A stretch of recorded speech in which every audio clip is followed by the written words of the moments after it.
Hello student, मैं महेंद्र खड़गावत आप सब लोगों का सुपर 20 डिफेंस एकेडमी और मेरे YouTube channel Mahendra life science में आप सब लोगों का एक बार फिर से स्वागत करता हूं। बच्चों, लास्ट क्लास तक हम लोगों ने फूड के डाइजेशन के बारे में हम लोगों ने जाना कि कैसे फूड अपने मोनोमर यूनिट के अंदर ब्रेकडाउन होते हैं। आज का जो टॉपिक है दैट कॉल्ड जो फूड अपने मोनोमर यूनिट के अंदर चेंज हो गया है उसका एब्जॉर्प्शन कैसे होता है।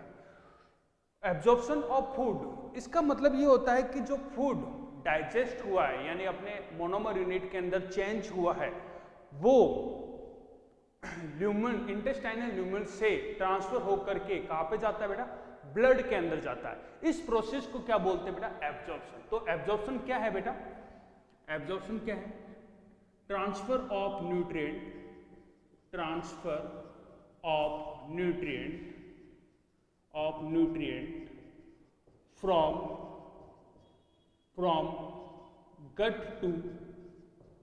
from gut to blood। इस प्रोसेस को क्या बोलते हैं बेटा? Absorption of food. कैसे होता है बेटा? जैसे आप लोगों को मालूम है ये इंटेस्टाइनल ल्यूमन बेटा, ये क्या है बेटा? Intestinal lumen. इसकी जो इंटेस्टाइनल ल्यूमन की जो म्यूकोसा लेयर होती है उसकी जो लाइनिंग होती है वहां पे कौन सी सेल प्रेजेंट होती है बेटा? Enterocyte cells. ये एंटेरोसाइट सेल्स हो गई, क्लियर। ये जिसके अंदर माइक्रोविलाई प्रेजेंट है ये एंटेरोसाइट सेल्स, क्लियर। कुछ और माइक्रोविलाई जैसी स्ट्रक्चर एंटेरोसाइट्स में और बना देता हूं। ये एक और एंटेरोसाइट सेल्स, ये माइक्रोविलाई। इसके पास में क्या प्रेजेंट है बेटा? Blood vessels. ये क्या है बेटा? ब्लड वेसल्स यानी blood capillary, that called is blood vessels. और ये क्या है बेटा? Intestinal lumen. यहां से फूड निकल करके ब्लड वेसल्स के अंदर जाना, ट्रांसफर होना, ये प्रोसेस क्या कहलाती है बेटा? एब्जॉर्प्शन कहलाती है। एब्जॉर्प्शन के अंदर हम लोग देखेंगे कि कार्बोहाइड्रेट यानी कि ग्लूकोज, फ्रैक्टोज, इनका एब्जॉर्प्शन कैसे होता है, एमिनो एसिड का एब्जॉर्प्शन कैसे होता है और फैट का एब्जॉर्प्शन कैसे होता है। तो सबसे पहले हम आज बात करेंगे बेटा एब्जॉर्प्शन ऑफ फैट। कौन से फूड मटेरियल की बात करेंगे हम? एब्जॉर्प्शन ऑफ फैट, क्लियर बेटा? Absorption of fat. जो फैट होता है उसका एंड प्रोडक्ट कौन सा होता है बेटा? उसका एंड प्रोडक्ट होता है, जो फैट का एंड प्रोडक्ट है, एंड प्रोडक्ट यानी कि जो फैट है किसके अंदर ब्रेकडाउन होगा बेटा? And product of fat. Fat का एंड प्रोडक्ट कौन सा होता है? मोनोग्लिसराइड,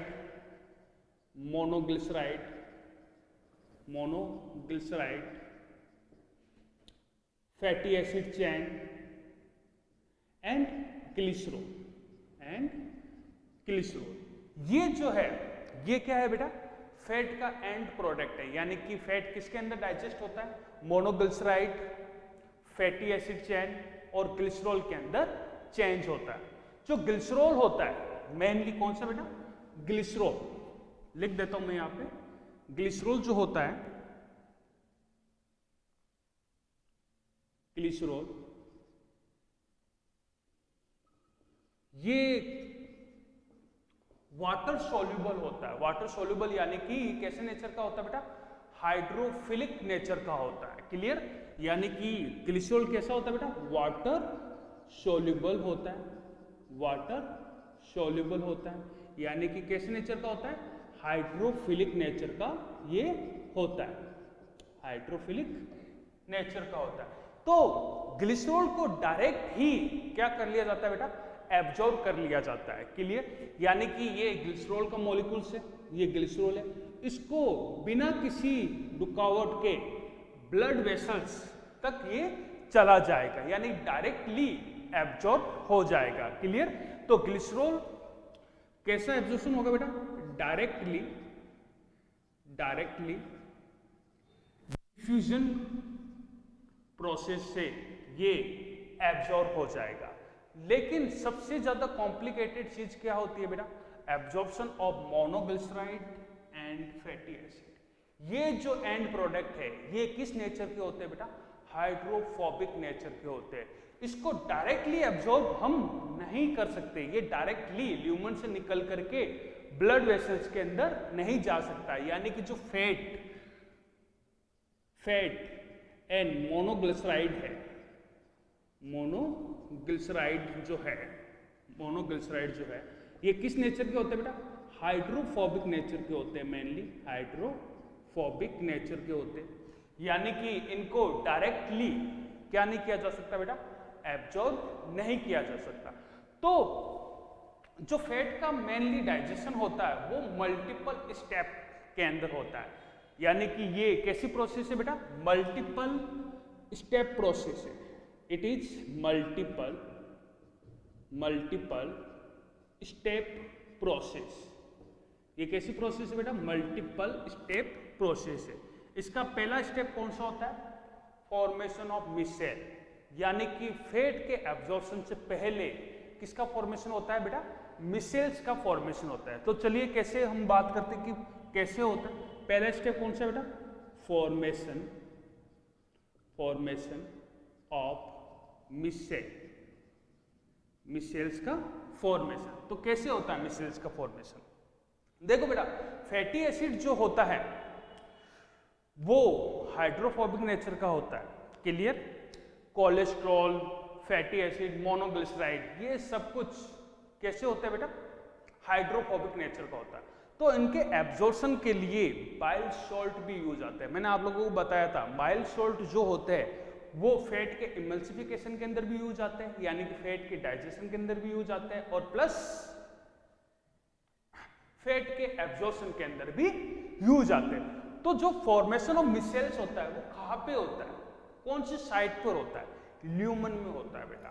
यानी कि फॉर्मेशन ऑफ मिसेल्स इसकी साइट कहाँ पे होती है बेटा? साइट कहाँ पे होती है?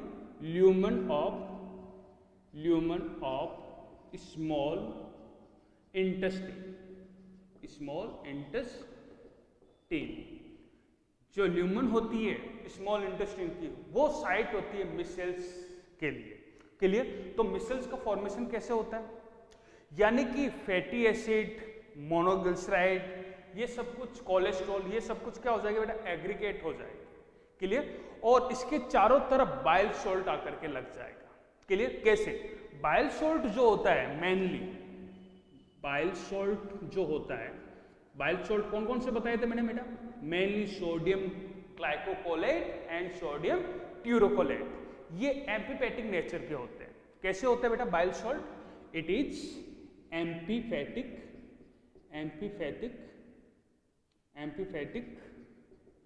नेचर।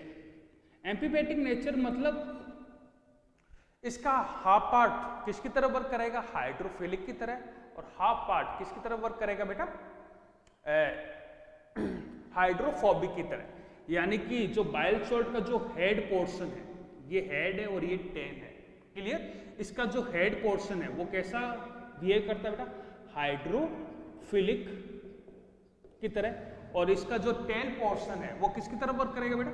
हाइड्रोफोबिक की तरह ये वर्क करेगा। हाइड्रोफोबिक की तरह ये क्या करेगा बेटा? वर्क करेगा। यानी कि मिसेल्स का फॉर्मेशन कैसे होता है? मिसेल्स का फॉर्मेशन कैसे होता है इसको मैं रब कर देता हूं। Formation of micelles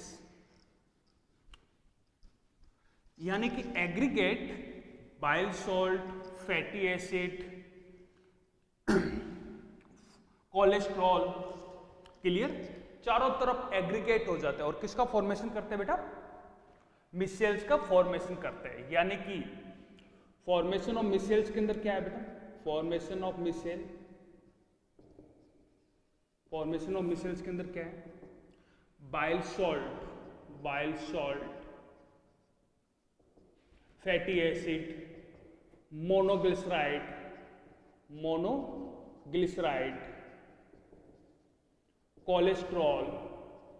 cholesterol etcetera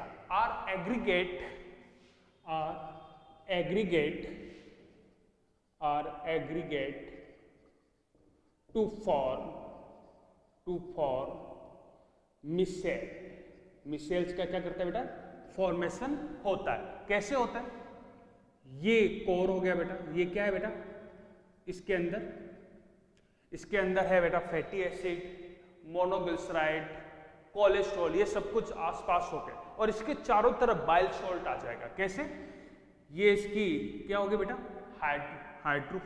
hydrophobic chain और ये इसका हेड, ये इस टाइप से इसके चारों तरफ आ जाएगा और किसका फॉर्मेशन होगा बेटा, मिसेल्स का फॉर्मेशन हो जाएगा। ये कैसा हो गया बेटा, ये बाइल सॉल्ट हो गया, that called is micelle. Clear? और जो मिसेल्स है ये एंट्रोसाइट के अंदर एंटर करेगी। ये जो एंट्रोसाइट सेल्स होती है दैट कॉल्ड इज, ये एंट्रोसाइट सेल जहां पे क्या प्रेजेंट है बेटा, माइक्रोविलाई प्रेजेंट है, तो ये मिसेल्स क्या होगी बेटा, एंट्रोसाइट सेल्स के अंदर एंटर करेगी। यानी कि सेकंड स्टेप कौन सा हो गया, सेकंड स्टेप कौन सा हो गया बेटा, micelles taken up by pinocyte process. Pinocyte process आप लोगों को मालूम है क्या होती है, यानी कि पिनोसाइट प्रोसेस के थ्रू ये किसके अंदर एंटर कर जाएगा बेटा, एंट्रोसाइट सेल्स के अंदर एंटर कर जाएगा। And micelles enter taken up by enterocyte cells, taken up by enterocyte, इधर ही लिख देता हूं मैं, enterocyte cell taken up by enterocyte cell, कौन से प्रोसेस के थ्रू पिनोसाइट प्रोसेस के थ्रू एंट्रोसाइट सेल क्या कर लेती है बेटा, मिसेल्स को एब्जॉर्ब कर लेती है।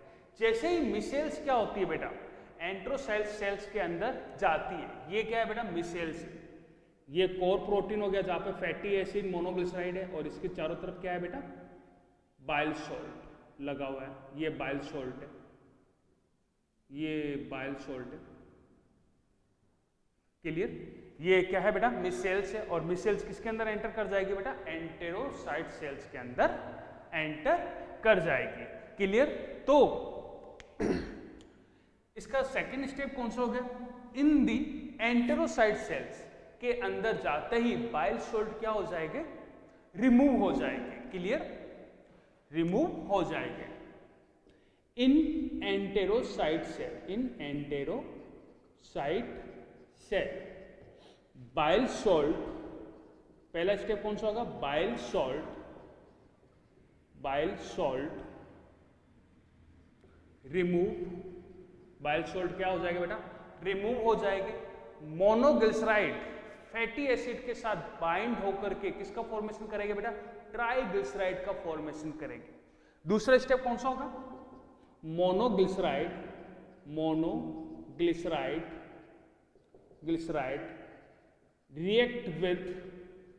react with fatty acid and form triglyceride. किसका फॉर्मेशन होगा बेटा, ट्राइग्लिसराइड का फॉर्मेशन होगा। किसके साथ रिएक्ट करके, फैटी एसिड के साथ रिएक्ट करते हैं। ये जो ट्राइग्लिसराइड है ये गोल्जी कॉम्प्लेक्स के थ्रू निकलेगा। क्लियर? ये किसके साथ रिएक्ट करेगा, ट्राइग्लिसराइड गोल्जी कॉम्प्लेक्स के साथ रिएक्ट करेगा और इसके चारों तरफ एक लिपिड की लेयर बन जाएगी और ऐसी बने स्ट्रक्चर को क्या बोलते हैं बेटा, chylomicron. Very very important.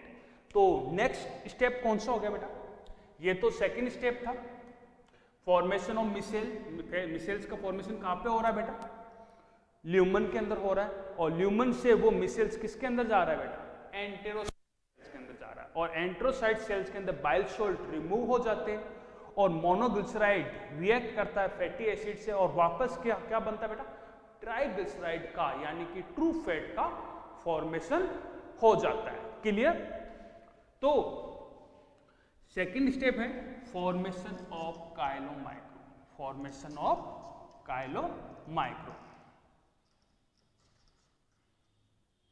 Formation of chylomicron. Second step कौन सा होता है? Formation of chylomicron. ये जो काइलोमाइक्रोन है कैसे बनेगा? जो ट्राइग्लिसराइड जो है गोल्जी कॉम्प्लेक्स के साथ उसके ऊपर से होकर के गुजरेगा। जैसे ये एंटेरोसाइट सेल्स है, मैं बड़ा करके बता देता हूँ, ये एंटेरोसाइट सेल्स है, क्लियर? ये क्या है बेटा? ट्राइग्लिसराइड है। और यहाँ पे क्या प्रेजेंट है बेटा? Golgi complex. जब ये गोल्जी कॉम्प्लेक्स से होते हुए गुजरेगा, क्लियर, तो इसके चारों तरफ एक लिपिड की लेयर बन जाएगी, क्लियर? और ऐसी बनी स्ट्रक्चर को क्या बोलते हैं बेटा? काइलोमाइक्रोन बोलते हैं। तो काइलोमाइक्रोन लिपिड के चारों तरफ एक लेयर है। तो काइलोमाइक्रोन कैसी स्ट्रक्चर है? काइलोमाइक्रोन का फॉर्मेशन होता है बेटा साइट ऑफ काइलोमाइक्रोन का formation in the enterocyte cell. ये एंटेरोसाइट सेल्स के अंदर इसका फॉर्मेशन हो रहा है, क्लियर? लेकिन ये जब गोल्जी कॉम्प्लेक्स के चारों तरफ से होकर के गुजरती है, इसके चारों तरफ क्या हो जाती है बेटा? एक लिपिड की लेयर का फॉर्मेशन हो जाता है। और ये काइलोमाइक्रोन कैसा पार्टिकल बन जाएगा? Lipoprotein particle. It is lipoprotein particle. Chylomicron कैसा पार्टिकल है बेटा? लाइपोप्रोटीन पार्टिकल है। जब काइलोमाइक्रोन होता है वो क्या होता है बेटा? जो ब्लड वेसल्स होती है, एक्चुअली जो ब्लड वेसल्स जो इसके अंदर एंटर करता है वो कौन सी होती है बेटा? वेन होती है, क्लियर? It is when. और इस वेन को क्या बोलते हैं बेटा? लैक्टियल बोलते हैं। That called is a lacteal, clear? Lacteal इस ब्लड वेसल्स को बोलते हैं। और काइलोमाइक्रोन किसके अंदर एंटर करता है बेटा? लैक्टियल के अंदर एंटर करता है। And finally chylomicron enter into the lacteal जो कि ब्लड वेसल्स ही होती है, क्लियर? और ये लैक्टियल के थ्रू कहाँ पे पहुंचा दिया जाता है बेटा? लीवर तक पहुंचा दिया जाता है। हेपेटिक पोर्टल वेन उसको कहाँ पे लेकर के जाती है बेटा? लीवर तक लेकर के चली जाती है। तो ये एक कॉम्प्लेक्स प्रोसेस होता है। इसकी वेन को लैक्टियल क्यों बोलते हैं? क्योंकि काइलोमाइक्रोन जो स्ट्रक्चर होती है ये प्रोटीन पार्टिकल होता है, प्रोटीन पार्टिकल होता है। लेकिन इसका जो एपीयरेंस है कैसा होता है बेटा? मिल्की एपीयरेंस होता है। It is milky appearance. तो जो ब्लड वेसल्स वेन के अंदर ये जाता है तो वो वेन दूध की तरह दिखाई देती है, हमको मिल्क की तरह दिखाई देती है। इसलिए इस वेन को क्या बोलते हैं बेटा? लैक्टियल बोलते हैं, क्लियर? क्योंकि काइलोमाइक्रोन की वजह से ये कैसी दिखाई देती है बेटा? व्हाइट कलर की दिखाई देती है। ये सारे के सारे क्या है बेटा? काइलोमाइक्रोन है, क्लियर? अब बात करते हैं बेटा absorption of carbohydrate, clear? Absorption of carbohydrate के बारे में बात करते हैं। एक सेकंड, डेस्टर नहीं मिल रहा है मेरे को।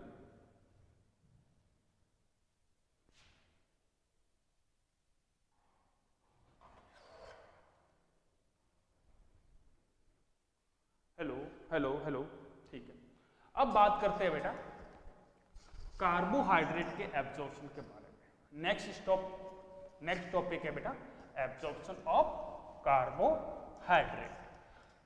जो कार्बोहाइड्रेट है और प्रोटीन के एमिनो एसिड है, इनका एब्जॉर्प्शन बहुत ही सिंपल तरीके से होता है। यानी कि फैट की तरह मिसेल्स का फॉर्मेशन नहीं होगा, काइलोमाइक्रोन का फॉर्मेशन नहीं होगा। इजीली वो एक्टिव ट्रांसपोर्ट के थ्रू या फिर सिंपल डिफ्यूजन के थ्रू ब्लड वेसल्स के अंदर एंटर कर जाएंगे। लेकिन हम लिख लेते, क्लियर? एब्जॉर्प्शन ऑफ कार्बोहाइड्रेट का एब्जॉर्प्शन कैसे होता है बेटा? यानी कि कार्बोहाइड्रेट का जो एंड प्रोडक्ट होता है वो कौन सा होता है? एंड प्रोडक्ट कौन सा होता है बेटा? एंड प्रोडक्ट कौन सा होता है? ग्लूकोज। मेनली कैसा होता है बेटा? Glucose, clear? इसके अलावा फ्रैक्टोज, फ्रैक्टोज, गैलेक्टोज, ये इनका एंड प्रोडक्ट है। ग्लूकोज का जो ट्रांसपोर्ट होता है, मैक्सिमम ग्लूकोज का ट्रांसपोर्ट जो होता है वो सोडियम के साथ में होता है। क्लियर? तो glucose absorbed bye, glucose absorbed by secondary active transport, secondary active transport with sodium, with sodium maximum होता है। इसको क्या बोला जाता है बेटा? को ट्रांसपोर्टेशन भी बोला जाता है। इस चीज को क्या बोला जाता है बेटा? को ट्रांसपोर्टेशन भी, को ट्रांसपोर्टेशन भी इसको बोला जाता है। व्हाट इज दी को ट्रांसपोर्टेशन? जैसे ये क्या है बेटा? प्लाज्मा मेम्ब्रेन होगी। क्लियर? सेल्स की क्या होगी बेटा? प्लाज्मा मेम्ब्रेन होगी। क्लियर? यहां पे क्या प्रेजेंट है बेटा? प्रोटीन प्रेजेंट है। आप सब लोगों को मालूम है स्ट्रक्चर ऑफ सेल्स के अंदर पूरा डिटेल के अंदर मैं बताऊंगा ये सारी की सारी चीजें ट्रांसपोर्टेशन के बारे में। यहां पे क्या प्रेजेंट है बेटा? ग्लूकोज। और यहां पे क्या प्रेजेंट है बेटा? सोडियम। हमेशा ग्लूकोज सोडियम के साथ ही एंटर करता है ब्लड के थ्रू। इसी चीज को क्या बोलते हैं बेटा? को ट्रांसपोर्टेशन। यानी कि सोडियम के साथ में ग्लूकोज जाता है। क्लियर? और ये कैसा ट्रांसपोर्ट है? साथ साथ जा रहा है, that called is SIM transport. It is a SIM transport, transport. Clear? SIM transportation भी इसको सिम ट्रांसपोर्ट भी इसको बोला जाता है। क्लियर? क्योंकि ये दोनों साथ साथ किसके अंदर एंटर करेंगे बेटा? ब्लड के अंदर एंटर करेंगे। क्लियर? इसके अलावा कुछ ग्लूकोज का सिंपल डिफ्यूजन के थ्रू भी एब्जॉर्प्शन होता है। Clear? Some glucose absorbed by simple diffusion process, simple diffusion process के थ्रू भी ग्लूकोज का एब्जॉर्प्शन हो जाता है। मेनली कई बार एग्जाम के अंदर फ्रैक्टोज के बारे में भी पूछा गया है। जो फ्रैक्टोज का जो एब्जॉर्प्शन होता है, मेनली किसका बेटा? Absorption of fructose absorbed bye facilitate diffusion, facilitate diffusion process के थ्रू क्या होता है बेटा? एब्जॉर्प्शन होता है। इसके अलावा जो एमिनो एसिड है, एमिनो एसिड का भी जो एब्जॉर्प्शन होता है दैट कॉल्ड एक्टिव ट्रांसपोर्टेशन होता है। क्लियर? एक्टिव ट्रांसपोर्टेशन यानी कि एटीपी की रिक्वायरमेंट होती है। क्लियर? क्योंकि against the concentration gradient amino acid किसके अंदर जाते हैं बेटा? ब्लड के अंदर जाते हैं। तो absorption of maximum amino acid absorbed by active transport. ये ज्यादा पूछे नहीं जाते, लेकिन जो हमने फैट का एब्जॉर्प्शन पढ़ा था उसमें से काफी क्वेश्चंस कई बार एग्जाम के अंदर आते हैं कि मिसेल्स का फॉर्मेशन कैसे होता है। क्लियर? साइट ऑफ मिसेल्स का फॉर्मेशन कहाँ पे है? काइलोमाइक्रोन कैसी स्ट्रक्चर होती है? क्लियर? तो ये कुछ क्वेश्चन जो होते हैं फैट के एब्जॉर्प्शन में आप लोग ध्यान दोगे। अगला जो टॉपिक है बेटा कि साइट ऑफ एब्जॉर्प्शन कौन कौन सी है। क्लियर? कहाँ कहाँ पे एब्जॉर्प्शन हो सकता है हमारे एलिमेंट्री कैनाल में। क्लियर? यानी कि अगला जो टॉपिक है बेटा साइट ऑफ एब्जॉर्प्शन। अगला जो टॉपिक है that called is site of absorption. यानी कि हमारे एलिमेंट्री कैनाल में कहाँ कहाँ पे एब्जॉर्प्शन होता है। नेक्स्ट जो टॉपिक है बेटा साइट ऑफ एब्जॉर्प्शन। एब्जॉर्प्शन की साइट कौन कौन सी होती है बेटा? देखो हमारे एब्जॉर्प्शन बकल कैविटी से ही स्टार्ट हो जाता है, यानी बकल कैविटी की म्यूकोसा जो होती है वहां से भी कुछ ड्रग्स को एब्जॉर्ब कर लिया जाता है, यानी कि ब्लड के अंदर पहुंचा दिया जाता है। तो पहली साइड कौन सी होती है बेटा? म्यूकोसा ऑफ बक्कल कैविटी या ओरल कैविटी, कुछ भी लिख सकते हो आप, बक्कल कैविटी। तो एब्जॉर्प्शन किस किस चीज का होगा बेटा? Certain type of drugs, certain drugs. कौन कौन सी होती है बेटा? नाइट्रोग्लाइसिन होती है। नाइट्रोग्लाइसिन किसकी होती है बेटा? बीपी की ड्रग्स होती है। उसका भी एब्जॉर्प्शन कहाँ से हो जाता है बेटा? हमारे टंग से ही हो जाता है, यानी हमारे ओरल कैविटी के, बकल कैविटी के जो म्यूकोसा पार्ट होती है वहां से उसका एब्जॉर्प्शन हो जाता है। अगला जो साइट है म्यूकोसा ऑफ स्टमक से भी अल्कोहल, वाटर, इन सब का एब्जॉर्प्शन हो जाता है। और certain type of drugs like aspirin, paracetamol, इन सब का भी एब्जॉर्प्शन कहां से हो जाता है बेटा? स्टमक से हो जाता है। जो डिडनम पार्ट है, क्लियर? अगला कौन सा होता है बेटा? Mucosa of duodenum. यहां से मैक्सिमम जितना भी आयरन होता है फूड मटेरियल के अंदर, उन सब का एब्जॉर्प्शन हो जाता है, यानी कि ऑल आयरन, जितना भी आयरन होता है उन सब का एब्जॉर्प्शन हो जाता है। मैक्सिमम कैल्शियम का भी एब्जॉर्प्शन यहां से हो जाता है, यानी कैल्शियम का भी एब्जॉर्प्शन हमारे ड्यूडेनम से होता है, मैक्सिमम एब्जॉर्प्शन। और जितना भी आयरन होता है उन सब का एब्जॉर्प्शन हमारे ड्यूडेनम से हो जाता है। और ड्यूडेनम क्या है बेटा? साइट ऑफ डाइजेशन, जहां पे मैक्सिमम डाइजेशन होता है, क्लियर? अगला है बेटा jejunum, mucosa of jejunum.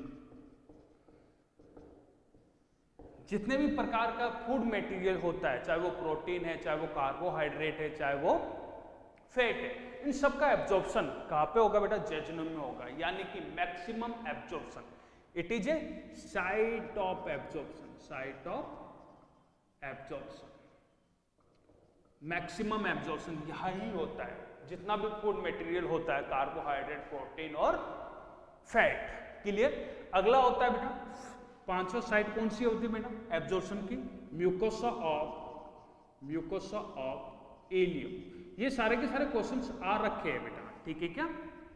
Previous year के पेपर के अंदर ये सारे के सारे क्वेश्चंस आ सके। जो इलियम होता है वहां पे vitamin B12 and bile salt का भी बेटा एब्जॉर्प्शन होना जरूरी है, ताकि ये लीवर के पास में जाए और वापस क्या आ सके बेटा? रीयूज आ सके, क्लियर? यही बाइल सॉल्ट वापस बाइल की फॉर्मेशन के अंदर मदद होगी, क्लियर? इनका एब्जॉर्प्शन करके वापस लीवर तक पहुंचा दिया जाता है।